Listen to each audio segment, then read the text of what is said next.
सुशांत सिंह राजपूत के हत्या के बाद यूपी, बिहार, झारखंड के सिंगर के बीच जंग जैसा माहौल हो गया है। सभी सिंगर गाना निकाल रहे हैं, तो आइए वायरल सॉन्ग आपको सुनाते हैं एक सिंगर के आवाज में।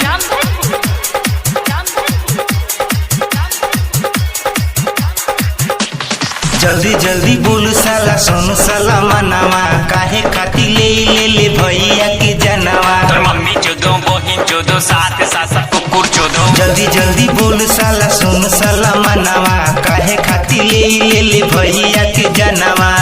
जब बिहार यूपी एकजुट हो जाएगा तो तेरी माँ यूपी बिहार गरम आ जाएगा।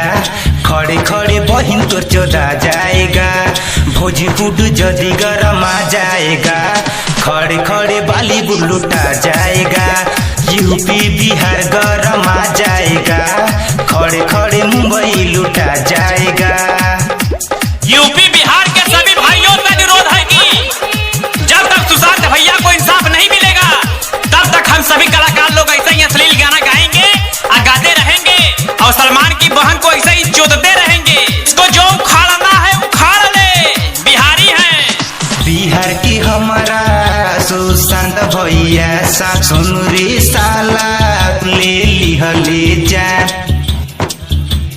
किलर है, छक्का है, कमीना का बच्चा है। आलिया रंडी दे ले बासा।